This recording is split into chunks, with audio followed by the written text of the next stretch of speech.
Any cost attached to this, to taking part? Yeah, absolutely.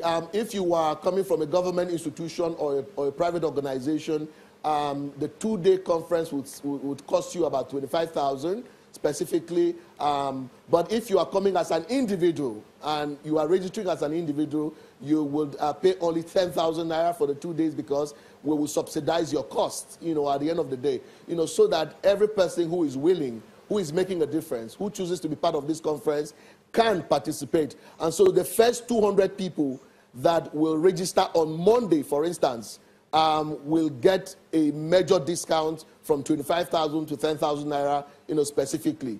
And so I want you to pick up your telephones right now and begin to send a text to 080-9926-3734 and say, this is my name, this is what I do for a living, and this is why I want to be part of these change makers, so that together we can build our capacities, increase our competencies, and then show a future for our great country. I believe that we can make a great difference in this country, where we come from all over this country with a sense of justice.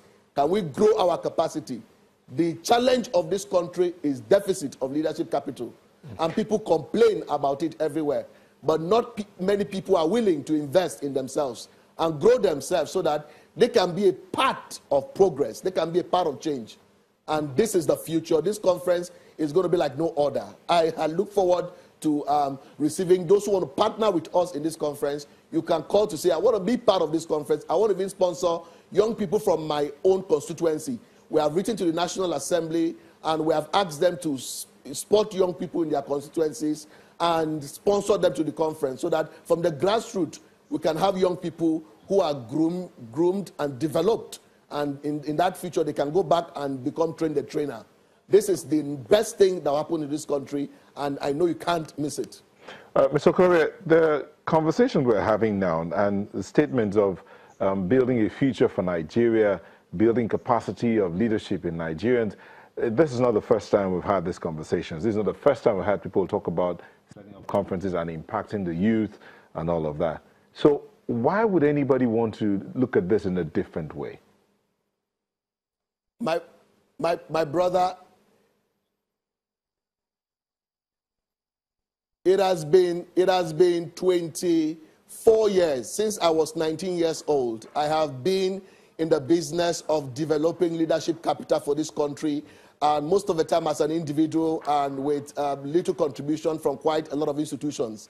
And one of the things I've found out really is that I have seen the difference leadership capital makes in growing organizations. To be very honest with you, leadership capital is economics. I mean, if you read economics, you know that if a commodity is scarce, the price for that commodity will definitely go high. Currently, there is leadership deficit in this country. Leadership capital is so minimal in this country. And that is why there has to be a critical mass of investment, not just only what I'm doing, but this country should be able to bring out budget specifically that will build more persons. Every Nigerian should be entitled to leadership development opportunities so that their price can go high, so that their investment on their lives can go high. America, as an organization, spends over $180 billion every year developing their leadership capital. And we complain about leadership in this country, and a lot of investment is not going there. So when we want to train, we train for technical skills, but we don't train for the competencies that are key. The ability to have a vision, the ability to dream for the common good, the ability to serve, the ability to be selfless, the ability to have a sense of justice, the ability to think. These are all leadership competencies. The ability to be excellent in whatever that we do. Imagine if our young people from when they are growing up learn these critical competencies.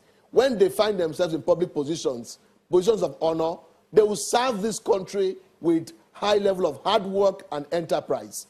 So that is lacking, and my commitment for all these years to drive this change, to make sure that we grow leaders in this country, is 100% sound.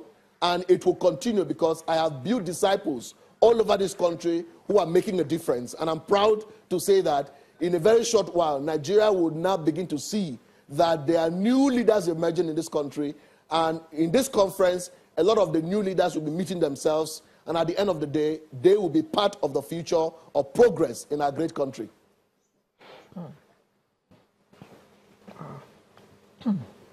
Alero is in shock. Well, Mr. Okorie, Nigeria is just coming out of a recession, and the issue of entrepreneurship. During these conferences, do you also talk about the challenges of being an entrepreneur in Nigeria? Absolutely, and that is why we're going to be bringing some of the business owners specifically who have gone through challenges and who have succeeded in building their businesses. They'll be sharing secrets on how they were able to build their businesses in these challenging times, and they were able to succeed. And so people like Dr. George Fraser is going to be talking to us. People like Mr. Ejike Okafor is going to be speaking to us. We're going to be having quite a lot of speakers, Muyiwa Folabi, distinguished young men and women, who will share with us the principles that has helped them grow. And even participants themselves will have sessions where they can share experiences. I mean, there is nothing like sitting together and sharing on how to solve a problem together instead of always discussing the problems of this country. The conference is going to be a solution center where we will begin to dissect. Now that we have come out of recession, in where are we going next? In times of recession, that is where great leaders emerge. Go and find out. Any country that has passed through recession, it is when new companies are reinvented. Companies are growing. Individuals are making new policies for their lives on how to be able to survive the next economy. And that's when businesses will rise. So I believe that there's a great future at this point in time. And so we're not going to just be teaching entrepreneurship. We would also be teaching intrapreneurship. Intra, how do people who work for government systems, how can they apply the principles of entrepreneurship to drive governance? How can they do that? Because if you are not even an entrepreneur in terms of governance, you can't succeed when there's scarce resources. Mr. Okorie, when you started, in the course of the conversation, you talked about deficit of leadership in the country. Now, there are a lot of people who argue with you that it's not a question of no leaders. It's a question of exemplary leadership. So how would you merge exemplary leadership, examples from the leaders who are now, or those in leadership positions, and then those whom you're hoping to build into the positions of authority or leadership? Can you tie these 3 points together?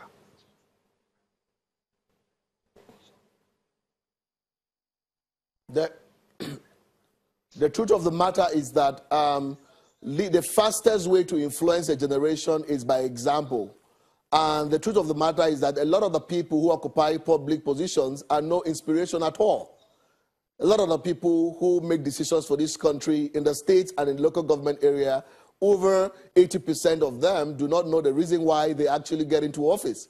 And so that's why it is important for us to invest heavily towards building a new generation of leaders that will think sacrifice, that will think the common good, that will think vision, that will think integrity, that will think how they can make a difference, that will think legacy.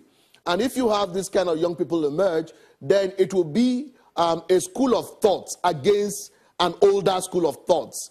And the new school of thought, I tell you, will prevail in this country. And that's why I'm promoting and asking and saying, you know what, the young people don't actually mind what is going on in our country at this point in time. Even if somebody who is in your space is not a role model, can you become a model to the next generation coming behind you? That is, for me, the kind of thing we're promoting at the moment. And that's why I would want you, those who are listening to me today, that you all road will lead to Abuja at the International Conference Center by Friday and Saturday, so that you make the list of 1,000 people who are going to be selected and to be part of this big conference. So if you have not yet registered at this point in time, I want to urge you to register. If your son is not yet registered, why don't you facilitate that? If your company you've not sent representatives yet, why don't you do that? Send us a text on 080-9926-3734 so that you can be a part of history. And we can now show examples to the next generation of people coming after us. All right, thank you very much, Mr. Okorie. We do hope you have a fantastic conference. You said it's happening on the 10th and the 11th of November, and it's happening at the International Conference Center in Abuja, right? Absolutely. And just for the last time, can you put a number on the screen for them to see? Okay, that number is 08099362734.